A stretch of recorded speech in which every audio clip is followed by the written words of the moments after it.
हमारे कॉलोनी के सभी निवासियों से साइन करा रखे बाबूजी। किस चीज़ के? आपको 2-2 कमरे दिए जाएंगे, 2 रूम सेट के। 2 रूम सेट आपको दिया जाएगा। हमने सबने साइन कर रखे।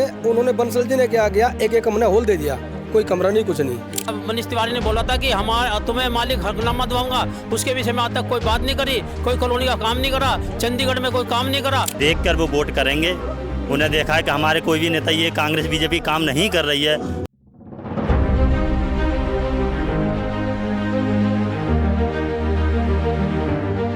अभी हमारे साथ मौजूद हैं जो कांग्रेस पार्टी छोड़कर बहुजन समाज पार्टी में पहुंचे हैं और बहुजन समाज पार्टी का जो दामन थामा है। तो सर नमस्कार सर, आपका क्या नाम है? मेरा नाम राजकुमार ढिंगाना, सेक्टर 37 में रहता हूँ। अच्छा जी, पहले आप इससे पहले कौन सी पार्टी में? मैं कांग्रेस में था। किस पद पे? मैं था वो जिले पे लगा हुआ था। अच्छा, जिले में आप पदाधिकारी थे। हाँ। तो ऐसी क्या नौबत आ पड़ी कि आप इस माहौल को, पार्टी को छोड़कर बीएसपी का दामन आपने थामने की ज़रूरत समझी? मैं इसलिए छोड़ी, कांग्रेस में कोई आदमी बुक्कत नहीं मानता था। दूसरे नंबर हमारे काम नहीं हो रहे। जो हमने वादे करे थे, एमपी साहब से वादा करे थे कि हमें बच्चों को नौकरी चाहिए, हमारे कॉलोनी के काम होने चाहिए, हमारी किस्तें, साहब ने बोला था, मनीष तिवारी ने बोला था कि तुम्हें मालिक हकनामा दूंगा, उसके विषय में आज तक कोई बात नहीं करी, कोई कॉलोनी का काम नहीं करा, चंडीगढ़ में कोई काम नहीं करा। इसलिए हमने दुखी होकर दोनों पार्टी देखी, बीजेपी भी और कांग्रेस भी, दोनों पार्टी चोर है साली। हम उनमें नहीं रहना चाहते और जो हमारी जो पार्टी है, बहुजन समाज पार्टी है, हम इनके साथ में रहेंगे, तय दिल से रहेंगे, काम करते रहेंगे। अच्छा, ऐसे क्या काम थे जो मनीष तिवारी जी ने आपकी बात नहीं की? हमारे जो काम थे, हमने जो वादा करा था, जो बैठे थे, बैठक में बात करी थी कि हमें सबसे पहले कोई स्ट्रीट लाइट चाहिए, यहाँ पे लाइट चाहिए पार्क में। अच्छा जी। 2 लाइट चाहिए। दूसरे नंबर हमें कॉलोनी के जो है मकान हकनामा, खुद उन्होंने बोला कि हमें मकान हकनामा दबाएंगे। जिस दिन से जीते आज तक कोई मकान हकनामा, क्या किस्तें हमारे पे इतनी कर दी, GST लगा दी। कितनी किस्तें हो गई आपकी? किस्तें कम से कम 2-2 लाख रुपए हो गए और उस पर 40% फाइन लगाया उस पर। अच्छा, मुझे एक चीज़ बताइए, जो आपकी किस्त थी, जो ये 800 रुपये महीना हाँ थी, जी, हाँ जी। तो 800 रुपये महीना का बढ़कर 2 लाख कैसे हो सकता है? या तो आप लोगों ने 800 रुपये नहीं दिए होंगे प्रशासन मैं को? बताता हूँ कि जैसे कि कोई गरीब आदमी है, भारी बीमारी है, कुछ लोगों ने अनकरी करी कि शायद हकनामा मिलेगा, किस्तें बंद माफ़ हो जाएगी। कुछ लोग गरीब है, आपको पता कि महंगाई कितनी है, 500 रुपये में भी गुजारा नहीं हो रहा। और जहाँ पे भी लगते हैं, गरीब बच्चे लगते हैं हमारे, हम लगते हैं, 500 रुपये से फालतू दिहाड़ी नहीं दे रहे। उस 500 रुपये दिहाड़ी में हम क्या कर सकते हैं? इतनी महंगाई है कि बहुत ज़्यादा आसमान को छू रही। आप मनीष तिवारी जी के पास कोई मेमोरेंडम वगैरह लेके गए? जो आपकी किस्तें आज आप बता रहे हैं कि 800 रुपये महीना है, लेकिन कुछ गरीब आदमी ऐसे हैं जो 800 रुपये महीना नहीं दे पा रहे, जो 500 रुपये कमा रहे हैं एक दिन का, लेकिन वो अब उनकी किस्तें वो 2-2 लाख, 1,90,000, 1,85,000 या 1 लाख रुपया कैसे? तो क्यों ऐसा? मतलब कोई मेमोरेंडम वगैरह दिया आपने? मेमोरेंडम दिया, फोन करा मैंने, मनीष तिवारी जी, नेताजी, यहाँ आप यहाँ के सांसद हो, आपको हमारी आवाज़ सुननी चाहिए। मेरे पास में कम 50 बंदे आए हुए हैं कॉलोनी के विषय में कि आपने एमपी बनाया, अपना कांग्रेस का एमपी बना, आप कुछ करवाओ। मैंने फ़ोन करा कि मनीष जी ऐसे बात है, आज तक उन्होंने जवाब नहीं दिया कि तुम कॉलोनी में रहते हो, तुमने हमारे लिए मेहनत करी और आप को मैं बता रहा हूँ कुछ करना चाहता हूँ, कोई वादा, मतलब कोई खरा नहीं उतरा किसी बात पे भी। हाँ, तो मतलब आपको ये लगता है कि जैसे मैडम किरण खेर यहाँ वादा करके गई थी, ऐसा ही वादा मनीष तिवारी जी ने किया और उसने भी आपका काम नहीं किया, तो आपने बीएसपी का दामन थामा, तो आपको उम्मीद है कि बीएसपी आएगी और आपके काम कराएगी? मैं चाहता हूं, मुझे उम्मीद है कि हमारी बहन मायावती की जो पार्टी है या हमें खरा उतारेगी और अपनी शर्तों पे पूरा उतरेगी और काम करेगी, हर गरीब जनता का काम करेगी, क्योंकि ये गरीब तबके से है। इन्होंने भुखमरी देखी, हमने भुखमरी देखी, भुखमरी के कारण ही ये हमने इनका दामन संभाला और ये हमारे काम करती रहेंगी कंधे से कंधा मिलाकर। अगर हमारे जितने भी साथी हैं चंडीगढ़ शहर में, अगर इनको वोट देंगे और बैंक वोट देते रहेंगे तो ये सरकार आएगी तो काम करेंगे। हाँ सर, क्या नाम है आपका? सर मेरा नाम स्वराज है। अच्छा, आप भी कांग्रेस पार्टी छोड़कर बीएसपी में आए? जी सर। ऐसी क्या नौबत आ गई थी? सर हम लोग कांग्रेस से परेशान हो गए। अच्छा जी। क्योंकि कांग्रेस ने जो हमारे से वादे किए, एक भी वादा पूरा नहीं किया। और जिस टाइम इलेक्शन से सबसे पहले चंडीगढ़ में मीटिंग तिवारी साहब की हमने यहाँ पे अपने 38 वेस्ट में कराई। अच्छा, उससे पहले आपके यहाँ भारतीय जनता पार्टी के सांसद थी जी किरण खेर जी, तो उनके लिए भी आप लोगों ने वोट का काम किया होगा, तो उनको आपने अपने काम के लिए क्यों नहीं बोला? सर उन्होंने भी कोई काम नहीं किया, क्योंकि सब वो झूठ बोल के चले गए अच्छा, हमारे 38 वेस्ट में कोई काम नहीं किया। आपका कहने का मतलब ये है कांग्रेस और बीजेपी दोनों एक ये कॉलोनियों के काम नहीं करती है। ठीक। इन्होंने कोई काम नहीं किया। तो अब आप बीएसपी में आए हो, बीएसपी में उम्मीद है आपको? सर जी, हमें उम्मीद है कि बीएसपी में हम गए, बहुजन समाज पार्टी, हमने पूरी राजकुमार प्रधान जी हमारे है, पूरी टीम बहुजन समाज पार्टी को ज्वाइन करती है और हमें उम्मीद है कि ये गरीब लोगों के लिए काम करेंगे। अच्छा, तो अभी जो लगता है कि भी अभी तो इलेक्शन बहुत दूर हैं, अभी इलेक्शन गए हैं, तो इनमें क्या आप देखते हो कि उस इलेक्शन के अंदर बहुजन समाज पार्टी को अगर आप चाहते तो आप सपोर्ट कर सकते थे, लेकिन अभी इलेक्शन गए हैं, मनीष तिवारी जी जीते हैं, तो आपने बीएसपी को क्यों नहीं जिताया? सर हम लोग कांग्रेस में थे, काफ़ी टाइम से कांग्रेस में थे। आपको पहले नहीं पता था कि कांग्रेस तो अभी 2 साल 2 टर्न भाजपा ने निकाले हैं, उससे पहले भी तो यहाँ पे कांग्रेस थी? सर पहले, उससे पहले कांग्रेस थी। अब से कोई 10-15 साल पहले हम लोग 52 सेक्टर में रहते थे। अच्छा, तो हम लोगों ने कांग्रेस को वोट दी थी। उस टाइम पे सिर्फ बंसल कुमार जी थे। अच्छा, बंसल जी ने क्या किया, हमारे कॉलोनी के सभी निवासियों से साइन करा रखे बाबूजी। किस चीज़ के? आपको 2-2 कमरे दिए जाएंगे, 2 रूम सेट के, 2 रूम सेट आपको दिया जाएगा। हमने सबने साइन कर रखे। उन्होंने बंसल जी ने क्या किया, एक हमने हॉल दे दिया, कोई कमरा नहीं कुछ नहीं, हॉल दे दिया। दूसरा जो अफसर आए उन्होंने क्या किया, 2 रूम सेट बना के पास करा दिया। अच्छा, आपने बंसल जी की बातों में आकर कांग्रेस को वोट दे दी, बंसल साहब ने भी आपके साथ धोखा किया जी। फिर आपने बीएसपी को बीजेपी को जिताया जी, है ना? जी, फिर हमने बीजेपी को जिताया। हाँ, तो बीजेपी ने आपका काम नहीं किया, उन्होंने भी काम नहीं किया। अब आपने बीएसपी को पकड़ लिया। जी, हम लोग ऐसे हैं जी, हम चाहते हैं कि जनता का काम हो। ये मेन, ये बात है मेन कि सिर्फ जनता का काम होना चाहिए, प्रधानी से या प्रधान से हमें कोई मतलब नहीं है, किसी पार्टी से। तो हमें मतलब है काम होना चाहिए जनता का जी। ठीक है जी। आप क्या कह रहे थे सर?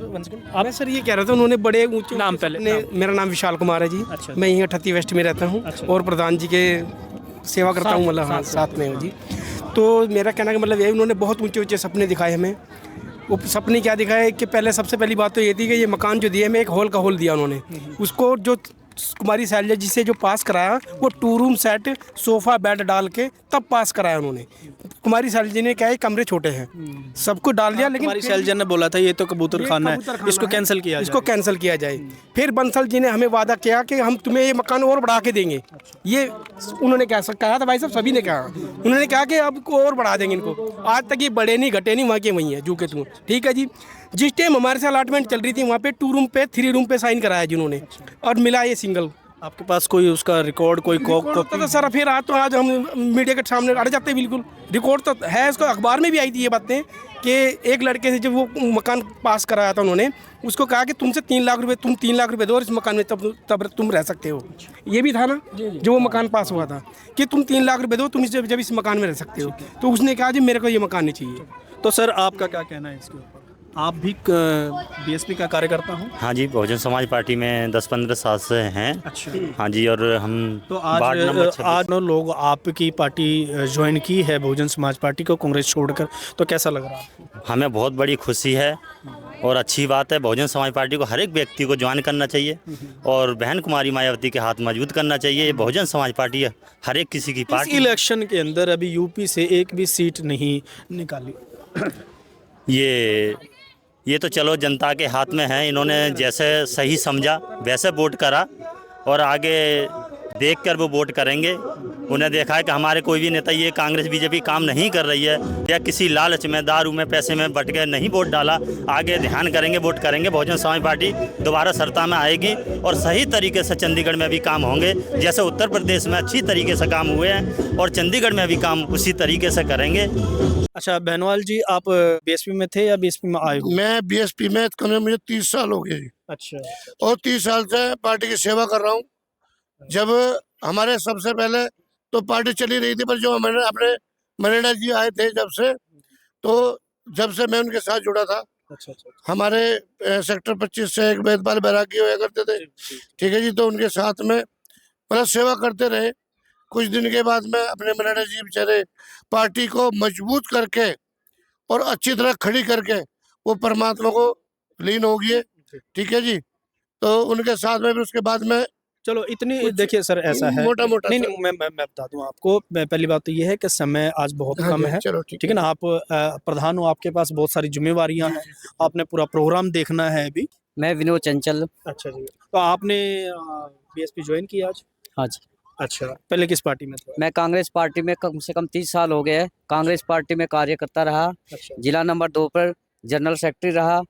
और आज से नहीं, जब से बंसल साहब इलेक्शन लड़ रहे हैं तब से मैं कांग्रेस पार्टी में था। अच्छा अच्छा अच्छा अच्छा। अब तो ऐसी क्या नौबत आ गई कि आपने कांग्रेस पार्टी छोड़ी? सर 10 साल तक वेट किया हमने कि भाई बीजेपी थी कि कांग्रेस आएगी, कांग्रेस आएगी, काम करेगी। और आपके जब मनीष तिवारी जी आई तो हमें उत्साह हुआ कि नया चेहरा आया, नया चेहरा आया चंडीगढ़ के अंदर, कुछ काम करेगा। हमने बड़े उत्साह के साथ, हिम्मत के साथ काम किया है पार्टी के लिए। और हमने नहीं वादा किया, खुद मनीष बंसल जी ने यहाँ पे आके वादा किया। मनीष तिवारी जी। हाँ, सॉरी, मनीष तिवारी जी ने आप पे यहाँ के वादा किया कि मैं आप लोगों को मालकाना हक दूंगा। मालकाना हक तो क्या देंगे, यहाँ पर लोगों को नोटिस आप दिलवा लोगों ने मिलने की कोशिश की उनसे? दिया। मालकाना हक क्या दिलाते, यहाँ पे आके और लोगों को मकानों को नोटिस दे दिया गया कि आप लोग इन मकानों को खाली करो क्योंकि आप लोग किस्त जमा करने के योग्य नहीं है। सर मैंने ये पूछा कि आप लोगों ने मिलने की कोशिश की तिवारी जी से? मनीष तिवारी से हमने कई बार मिलने की कोशिश की और उनके जो पीएन है वासिम जो जी, पीए है। हाँ, जो उनके पीए है वासिम जी, उनसे हमने कांटेक्ट किया। उन्होंने हमें टाइम दिया मनीष तिवारी को मिलने का। लेकिन हम जितनी बार वहाँ पे गए, एक बार नहीं कम से कम 8-10 बार हम वहाँ पे मिलने के लिए गए, लेकिन हमें कोई मनीष तिवारी नहीं मिले। एक बार मिले और हमने उनके सामने बात रखी, हमारी बात सुनी, लेकिन उन बातों पे कोई गौर नहीं किया गया। जो पार्टी अध्यक्ष है चंडीगढ़ प्रदेश के लक्की जी, उनसे मिले आप? एचएस लक्की के पास गए। जिस टाइम हम जीतने से पहले पार्टी हुआ करती थी, हम एचएस लक्की से मिलने जाते थे। वो हमसे कोड़ी भर के मिलते थे, कहते थे भाई आओ और यहाँ पे पार्टी के जो मतलब पार्टी को वोट दे, पार्टी जिताए हैं मतलब। पार्टी के दफ्तर में आओ और आते जाते रहा करो। आप लोगों की पहचान है कि आप लोग तो बहुत अच्छे पुराने कार्यकर्ता है और कार्य करते रहो, आप लोगों का काम होगा। लेकिन पार्टी जीतने के बाद कुछ दिनों के बाद, महीना 1.5 महीने के बाद हम आ गए। हमने उनको नमस्कार किया, लेकिन उन्होंने हमारे नमस्कार का भी जवाब नहीं दिया, हमें इग्नोर किया गया। और हमने कुछ बातें भी रखी, उनको भी नहीं उन लोगों ने सुना। हम दुखी और परेशान हो गए। मनीष तिवारी तो क्या, एचएस लक्की तो क्या, सबसे मिलने के बाद हमने ये रिजल्ट निकाला कि भाई हमारा यहाँ कोई पूछताछ नहीं है। अगर हमारा कोई अगर हितैषी है, माननीय राम काशीराम जी थे और उन्होंने अपनी पदवी मायावती बहन मायावती जी को दी है। हमें लगता है कि अगर दलित समाज, कुचले समाज और वंचित समाज का अगर कोई हितैषी है तो बहुजन समाज पार्टी की अध्यक्ष बहन मायावती जी है। और मायावती जी हमारे हितों के लिए काम कर सकती है, अन्यथा कोई नहीं। ऐसी ही ये बात है कि जब वोट लेनी होती है तो आप कार्यालय में आइए, आप मेरे भाई हो, आप हिंदू हो, आप मेरे समाज के हो, आप मेरे परिवार के हो। लेकिन आज मनीष तिवारी जी ने 38 वेस्ट के लोगों के साथ जो दोगली राजनीति की है, उस दोगली राजनीति के कारण दुखी होकर ये लोग आज बहुजन समाज पार्टी का दामन थाम लिया, कांग्रेस को छोड़कर। लेकिन इन लोगों की पीड़ा जो है उसको मनीष तिवारी नहीं समझ पा रहा, भारतीय जनता पार्टी नहीं समझ पा रही। तो इनको उम्मीद है कि बीएसपी बहुजन समाज पार्टी समझेगी और इसी उम्मीद के साथ ये लोग बीएसपी के अंदर आए हैं। तो मैं अजमेर कुमार, वीर भारत समाचार से, नमस्कार।